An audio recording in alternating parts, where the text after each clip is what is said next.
This is truly remarkable. Pope Leo XIV is the first American-born Augustinian friar to ascend to the papacy. Born as Cardinal Robert Prevost, his journey began in the heartland of America, far from the marble halls of the Vatican. His path from Chicago to Rome is a testament to dedication, service, and a profound commitment to faith. His story is filled with moments of quiet devotion and significant leadership, preparing him for the immense responsibility he now embraces. This first fact isn't just about his biography, it's about the unique experiences that shaped a future pope from American roots. From his early days in the Midwest to his election as pope, every chapter reveals a new layer of the man who now leads over 1 billion souls. And yes, he now wears the ring of the fisherman, an honor few could have imagined for an American-born friar. So let's dive deeper into the next amazing fact about Pope Leo XIV and discover how his American upbringing shaped his vision for the Catholic Church. Robert Francis Prevost was born on September 14, 1955, in Chicago, Illinois. His roots are firmly planted in the American Midwest, a background that fostered a pragmatic approach and a deep appreciation for diverse communities. He grew up in a Catholic family, where faith was an integral part of daily life, nurturing values that would guide his future. His early education was within the Catholic school system, providing a strong foundation in the teachings that would later define his life's work. During these formative years, amidst the vibrant urban landscape of Chicago and the discipline of his schooling, the seeds of a spiritual vocation began to take root.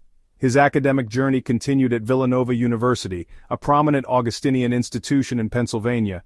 Here, immersed in the Augustinian tradition of learning and community, his intellectual curiosity and spiritual interests flourished. He pursued a Bachelor of Science in Mathematics, a field that highlights his logical and precise mind. Alongside his academic pursuits, a deeper calling to serve was emerging. He later earned a Master of Divinity from the Catholic Theological Union in Chicago, reflecting his growing dedication to religious life. This period was pivotal, not only for the knowledge he gained, but for the discernment that guided him toward the priesthood, a decision that would positively shape his future and contributions to the Church. The decision to dedicate one's life to the priesthood is a profound and meaningful journey, often marked by a growing sense of purpose and a deepening call to serve. For Robert Prevost, this journey into religious life began in earnest after his university studies. He chose to join the Order of St. Augustine, often known as the Augustinians, a religious order that emphasizes community life, shared prayer, and pastoral service. His first vows were taken on August 29, 1977, a significant step marking his formal commitment. What drew him specifically to the Augustinians?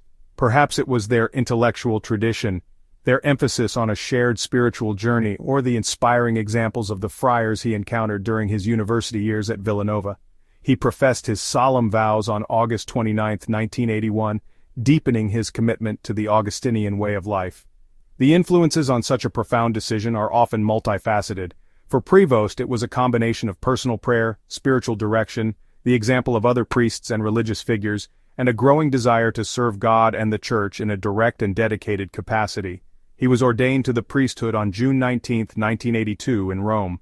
This was not only the culmination of his studies, but the true beginning of a life of ministry, a path that would take him far from his native Chicago, to serve communities in ways that reflected his dedication and vision. The call had been answered, and the journey was now truly underway. Following his ordination, Father Prevost's journey took an inspiring turn, leading him far from the familiar landscapes of the United States.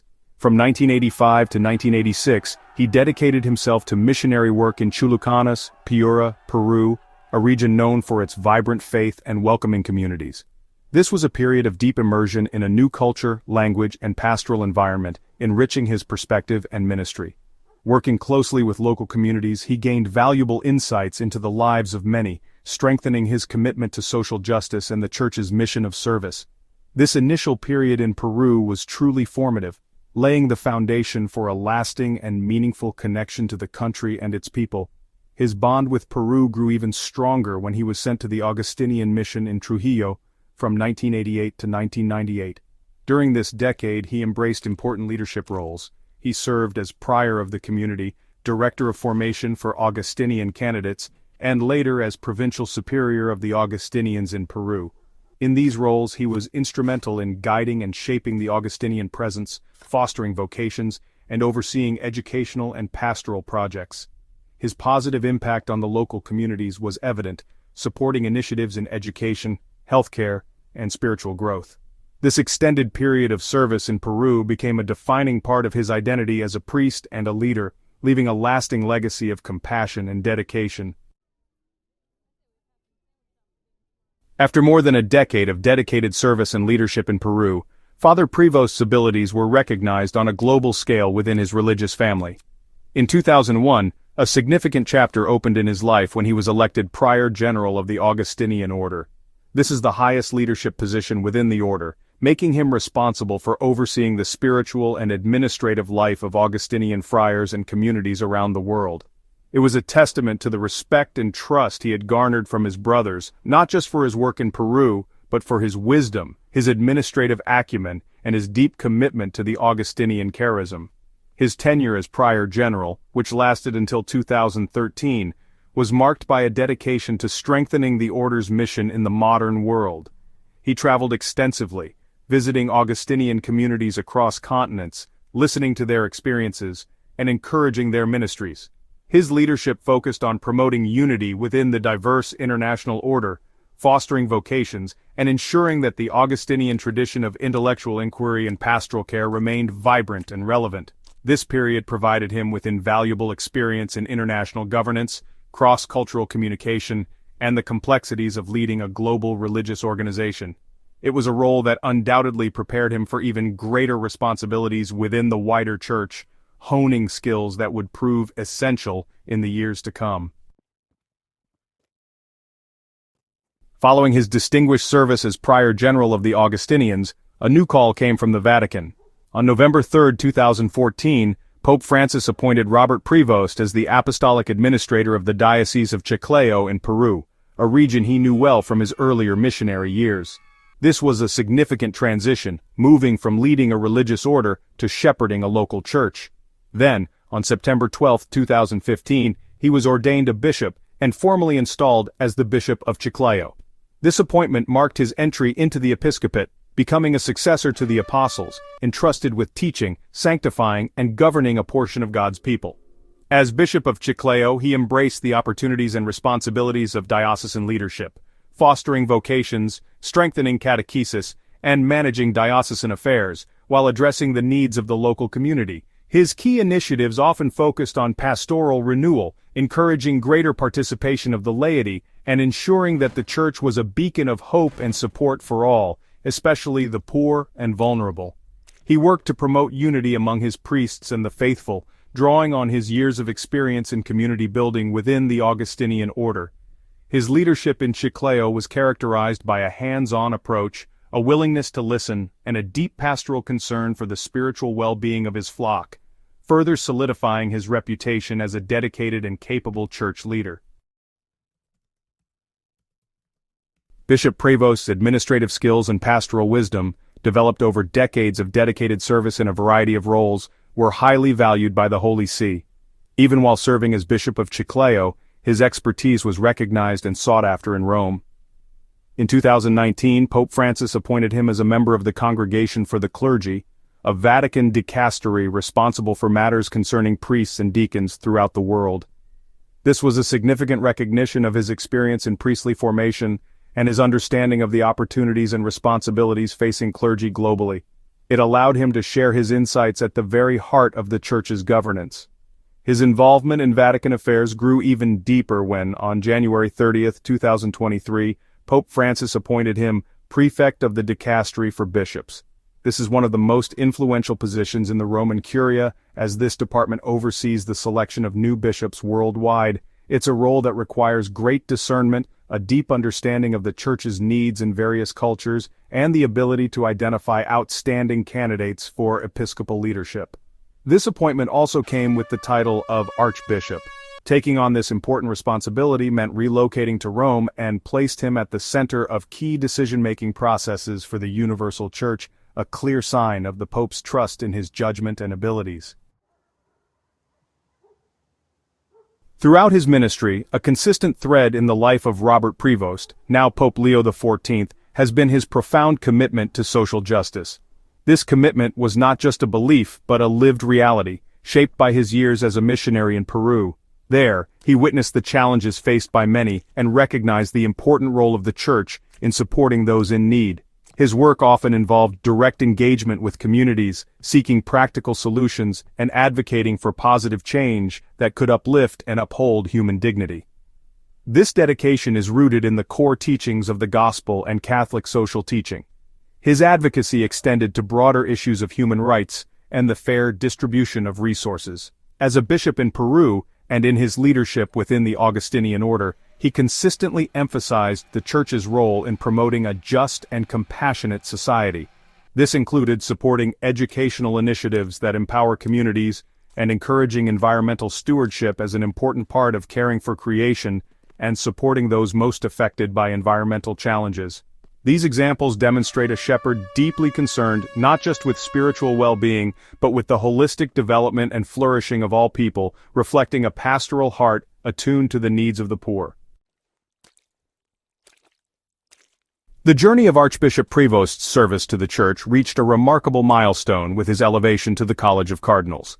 On July 9, 2023, Pope Francis announced that Archbishop Robert Prevost would be created a cardinal, a distinguished honor and a vital role within the Catholic Church.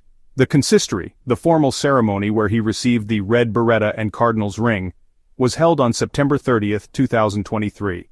This elevation is a personal recognition by the Pope of a cleric's outstanding service, wisdom, and dedication.